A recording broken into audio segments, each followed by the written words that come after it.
Hello and welcome to the latest episode of the Catchlight Show. I'm your host, Bob McClanahan. I'm here with Aileen Savage, who is a fantastic, basically family portrait photographer here in Napa Valley. And she is, I love her work, and she's definitely got a great style and a great gift. And so we'll be talking a little bit more about that. One thing I wanted to talk about was our Chateau Boswell Chardonnay that I'm drinking. She's drinking fabulous Nestle water. So anyway, so first of all, your website is called? AileenSavagePhotography.com. Very simple. And so how did you get started in your whole photography career? Let's see. I was doing it as a hobby for a long time as well. And I started playing around in high school. I bought my first camera and I took the photography class at Justin here, local school. And I actually got the photography award that year. Oh, wow. So, who knows? I apparently had a knack for it.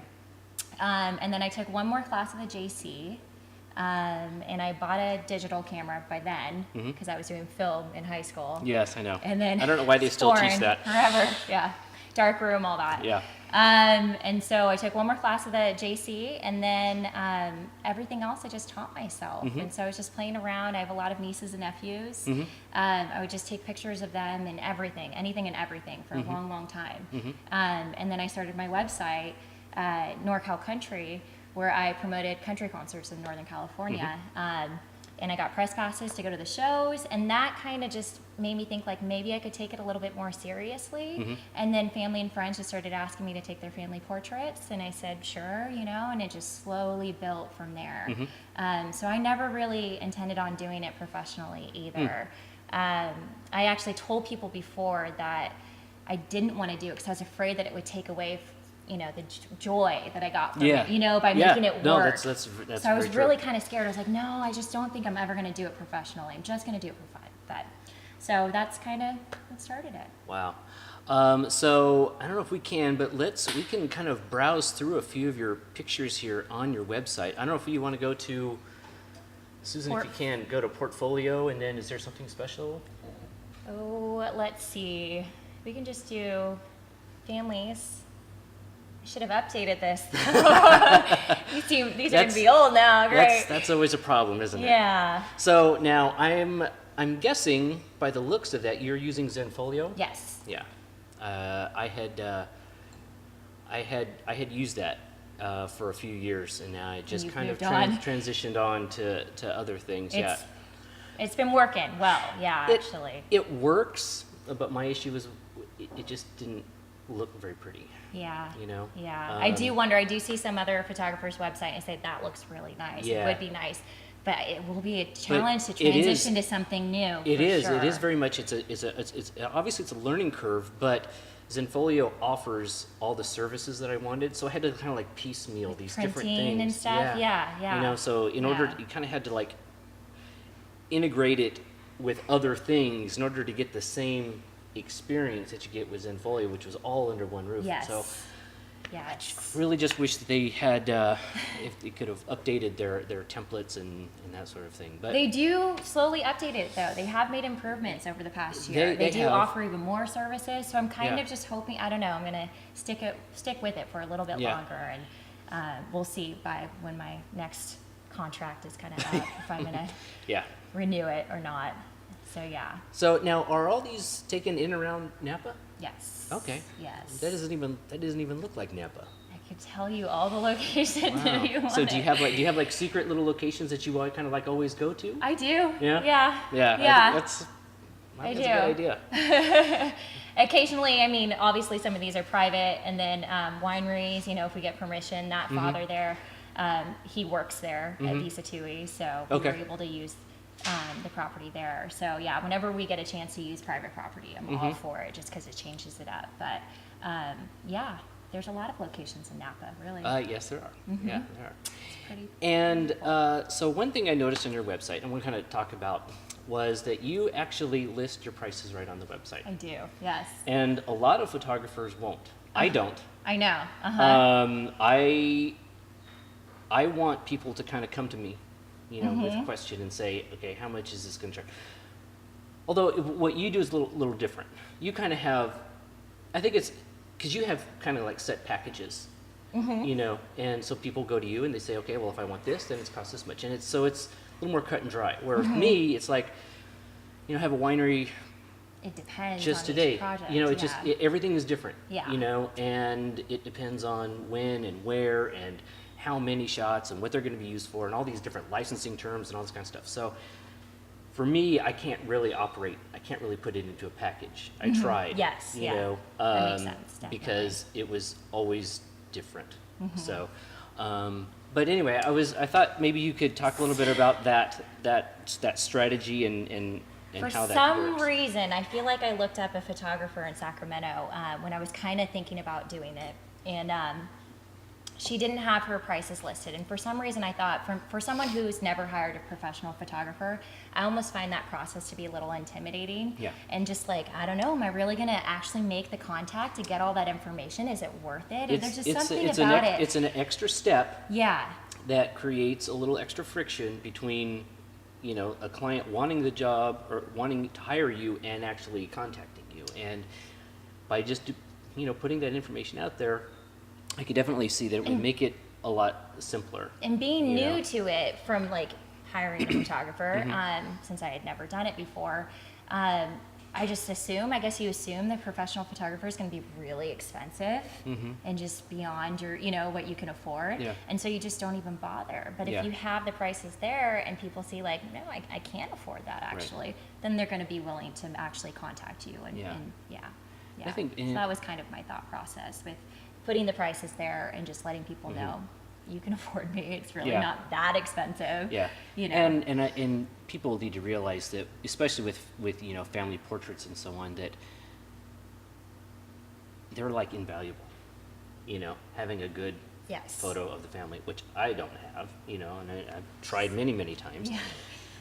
You just and you almost can't even put a price. Yeah. So yes, okay, it's it's a few $100 there in the beginning, but that big blown up picture that's hanging above their fireplace, with the whole family and it's beautifully lit and mustard or whatever, they're gonna walk by that every day and they're gonna love it, and so I think that's what people don't seem to really kind of understand. They just look at the money and they're like, oh, I can't afford that, but it is so important, especially in this day when people are so used to seeing, pictures on on their iPhone. They're taking pictures of their iPhone. They're sharing with their iPhone. That's the best quality they're gonna get. Exactly. Yeah. And the lighting is bad. They're taking with the flash or whatever, and it's just not good. Yeah. And then to actually see, what a real photographer can do with good equipment in a beautiful setting. I mean, so it's definitely worth it. And if you're gonna hire somebody, you can always talk to her. Her prices are right there on the site. They are. So one of the biggest issues that I have, not that I really do a lot of family portraits other than trying to take pictures of my own kids, is how to work with kids. I can't get my kids to do anything. And of course, when they do smile, they're kind of like making faces and all this kind of stuff. But how do you get kids to just be kids, and just relax? And a lot of times if I'm doing this, then I'm out there and I tell the parents, okay, just let the kids do what they want to do. Yes. And then we'll just work with it. We'll do the best we can with the 3-year-old, because there's no controlling a 3-year-old. So there is no posing at all. So anyway, so tell me some of the tips that you've learned. So my strategy again too behind a photo shoot is less is more. So I don't use flash photography or anything like that. I use natural lighting. I pick locations specifically for lighting, and all that stuff. Do you have an assistant, or you do? I don't. I did have an intern for a while, and I do kind of miss her, but I've been doing okay without her, but she was handy for the situations with toddlers where you wanted to get their attention at the camera. Yeah. So I could be taking it and Right. she could be saying, you know, Right. behind me, you Yeah. know, doing both because it was hard when I was trying to take pictures Yeah. and all that stuff. But no, I don't, not anymore. So I manage. And but I do pick locations specifically for the fact that you can walk around on them, you can explore. So there's like a loop that I like to do at a location. So I don't ever want to pick a spot where I'm going to be completely stuck in one spot because I find that the best pictures that I get are locations where you can walk from one place to the next and kind of get the in-between candids. Right. And then I say, okay, now real quickly, let's stop here and we'll do a couple posed in between and then we walk some more. And the walking in between is what really gets the kids to loosen up and just, you know, let's look for this, let's look for bugs and do whatever to kind of get them to think like, oh, okay, this is fun. This isn't the typical photo shoot that we've done in the past where mom and dad are yelling at us to smile and to do this and to look this way and be exactly like, So the best shots are going to be, I do post, I do candid and post. And, I ask the client before too, what do you really want? What are your expectations? You really expect your, you know. And so I just do it quickly, the post real fast. Because I just don't want photo shoots to be this traumatizing experience for kids to where they just dread it. Because then after that, they're never going to want to go to a photo shoot again. It's like the dentist sometimes. I feel like the dads walk up and treat me like I'm the dentist sometimes. Oh, wow. And even they loosen up, though, eventually when you're walking around and they're getting playful with their kids and stuff. But sometimes they're like, yeah, the wife's, you know, making us do this. Our annual Christmas card, you know, here we are. But eventually just walking around, it gets everyone loosened up. So it's pretty helpful. I know what I've done is if I know I'm going to be photographing some little kids, I have like I have an Elmo, a little stuffed Elmo that I kind of rubber band onto the lens of my camera. Oh, there's people making those now. You don't have to. Oh, really? Well, because I bought one of them. I actually have 4 of them. I have like a minion.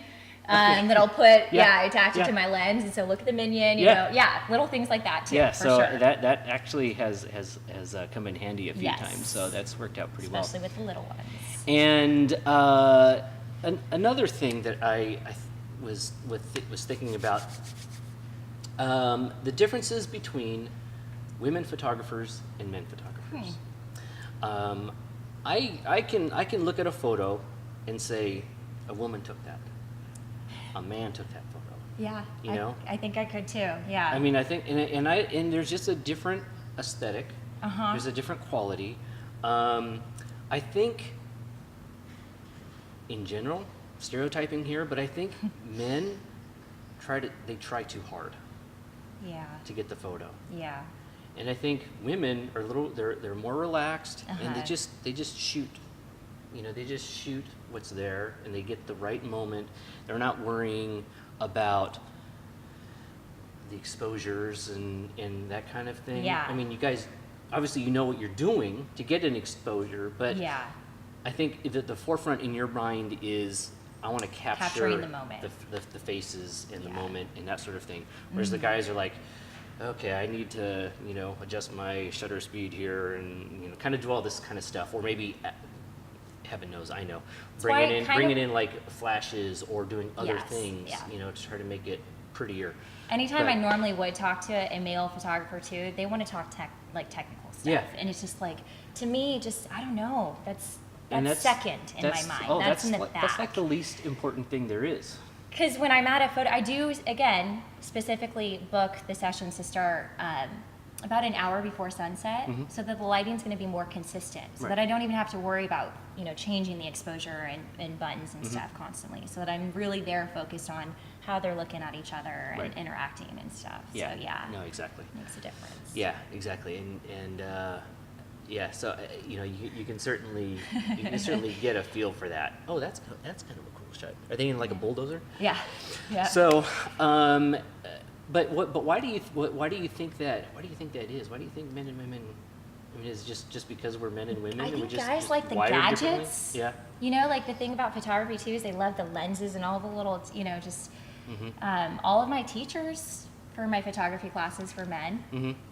And so they love just the technical things and teaching the aperture this and, you know, and the lens focal length and all that stuff. And I mean, I think it's cool too, but it's more about what I get, the end result, Right. the end product. Yeah, no, and that's not what I'm using. And right. And I think that's one thing that I've really had to work with myself in improving is, okay, I can get a good photo, I can get an exposure and do all this kind of stuff, but what I really want to work with and work on is getting real expressions out of people, and being natural. I want them to look natural. I don't want them to look posed and do all this kind of stuff. So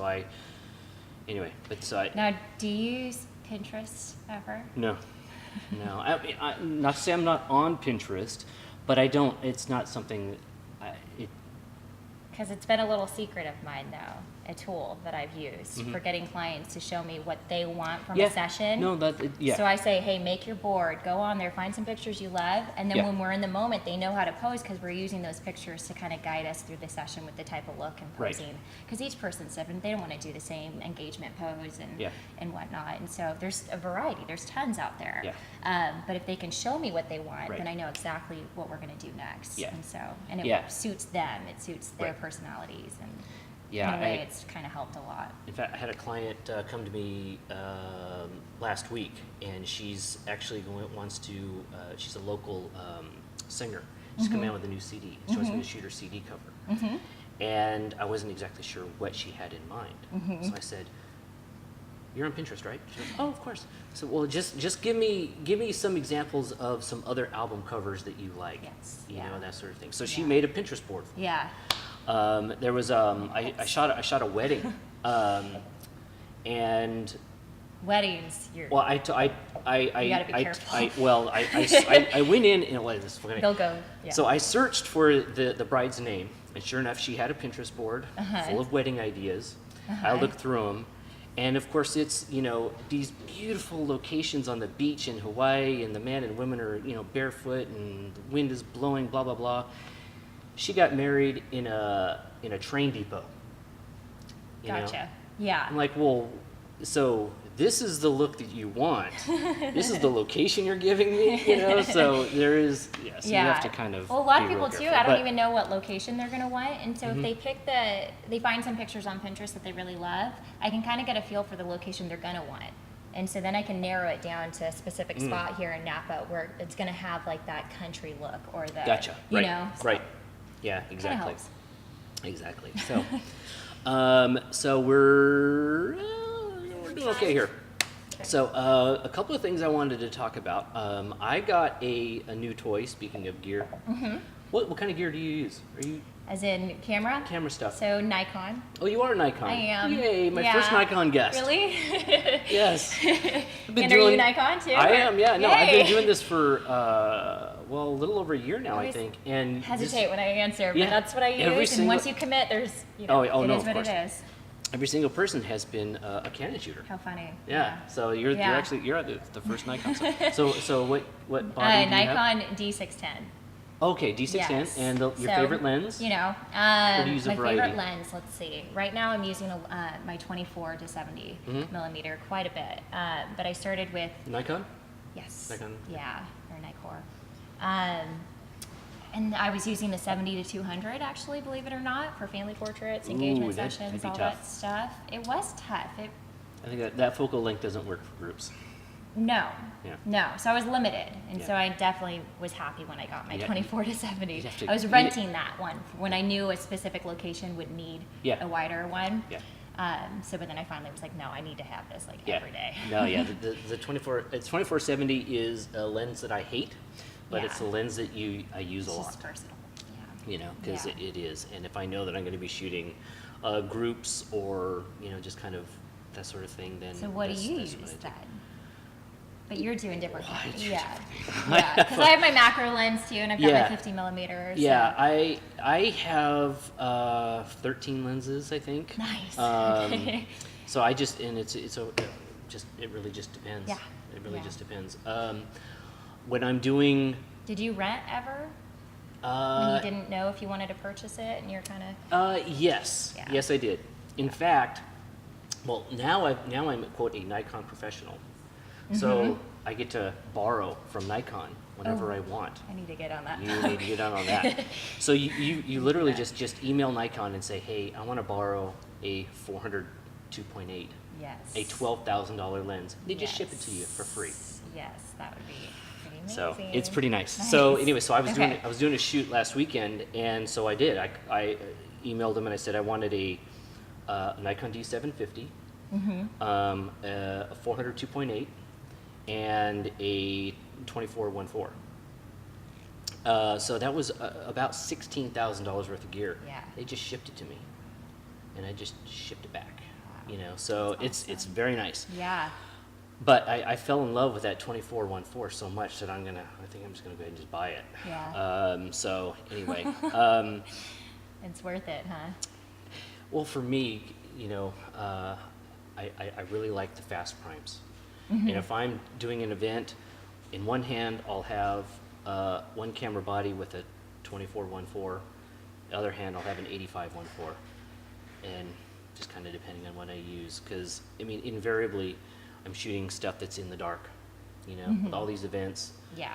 they're in, you know, they're in the caves, they're or whatever. sense, But yeah. I'm just constantly shooting in the dark. So, anyway, so I wanted to talk about this. It's called a Saber Strip. So one of the problems that I've had in the past was I bring an umbrella with me on a shoot. Okay. Well, an umbrella inside is fine. An umbrella outside is garbage. They just fall over. Yeah. You know, and they're relatively disposable, but still, at $10 a pop, and every time you go out, one falls over, it breaks, and then of course, not only that, but the flash falls down and possibly breaks, and so on. So, anyway, so I came across this thing, and it's kind of like, it kind of acts as a softbox in a way. You put your flash inside, and but it doesn't fall over in the wind. Yeah. So it works out pretty well. So anyway, so I mean, it's kind of inexpensive. I mean, I think it was like $120 or something like this. It's kind of expensive, but I think it's going to work out pretty well. And Susan's going to pop up there on the screen a recent shoot that I did just yesterday using this Yeah, I wanna see. Saber Strip. I was photographing a cellist named Mike Block. And we actually did this in the warehouses right across, Oh, really? right across Yeah. the way there. Nice. And so, Susan, if you can kind of scroll up there a little bit. So, one of the things that I did, scroll down, I'm sorry. So just some kind of different looks. But one of the things that I did was I put an orange filter on here. Uh-huh. And so, which kind of turned the ambient light blue. Blue. Which gave it a little bit more pizzazz. You know, I just felt it kind of just needed a little something extra. So anyway, that's a little trick that you can use, is to light the person with an orange light, color balance it out, and then it turns the ambient light blue. So sometimes that comes in handy. Anyway, I kind of like it. Kind of a pain to set up, but anyway, it is. See, now kind I'm of fun. pretty funny about filters. I don't use filters at all. I just do adjustments later on in Yeah. post-processing. I don't So think. again, like less is more. I show up with Yeah. just what I need. I and don't. then later, I don't think that you really can when you're shooting family portraits like that. You know, Yeah. you don't have time to set up it's all and do yeah. all this kind of yes. stuff. So it's different photo shoot You know? like this. You can Yeah. for sure. You have the Where luxury you know, I to- mean, we're set up. I didn't have that much time with them. I had maybe 20 minutes. Oh, okay. But you know, set it up, get the shot, and try something different, and you just kind of keep going. But I'm not worrying about Did him. you test it at all, or did you just kind of know that No. it was going to turn out like that? Oh, okay. That's No, cool. that was the first time I just got it. So it was the first. I mean, there was no reason for me to actually use it in here on him. That's awesome. But I was just kind of, well, this is my excuse to use it, right? So anyway, so that's kind of what I did. Nice. And the I forgot what I was gonna say. Anyway. Oh well. Oh well. come Lost back. in train. So another thing I wanted to talk about. Well, not really. I guess we're kind of running out of time. But anyway, so I just signed contract for Bottle Rock, so I'll be shooting that next month, which is Yeah, always a month fun. away. Not a whole lot of money in concert photography. Yeah. But it is a lot of fun, you know, and you get to have some pretty good access. So, you know, I'm Good views. on stage, backstage, and, you know, Mingling with the artist. mingling with the artists. Yeah. Yeah. So it is, Perks. there is some value there. So that's what's kind of fun. And also another thing, this weekend, obviously, if you're in Napa, on April 25th and 26th is the Engage Art Fair up in Calistoga. I'm actually one of the selected artists. I don't consider myself an artist, but whatever. That's what they call me. So it's a little different. So it's going to be kind of an interactive thing. Richard Von Saul, do you know him? So local like interior designer, furniture Okay. designer, artist. Anyway, so he's designing a studio for me. Nice. And I'm going to be shooting portraits of people as they come through, and then I'll have some other like So lands. interactive that way. It's You'll interactive that way, yeah. So obviously, you know, if you're a painter, then you're going to be painting, you know, stuff while you're there. Pottery people will be doing stuff. So there's a variety of people that are going to be there. All supposed to be like practicing their craft. So anyway, so that's what I'm going to be doing. So if you're in the area, we'd love to have you drop by. You can go to. That's right. ToutSuite is going to be there streaming it live as well. So that'll be lots of fun. So we're out of time. But thank you very Thanks much for for coming having by. me. Here's a little Yes, cheers. Your definitely. wine and my empty glass. But thank you for coming by. Again, your website pleasure. is AileenSavagePhotography.com. Go there, check it out. She's got she's really, really, really good. So you definitely need to go check her out. And if you need family portraits in the Napa area, definitely come and check her out. Thank you again for coming by. Thank you. You're so Thanks for sweet, having and me. it's been Pleasure. awesome. So again, my show it's on the third Monday of every month, 4 p.m. Pacific. You can always tune in live, or you can watch us afterward on YouTube. Thank you again. Cheers. Cheers.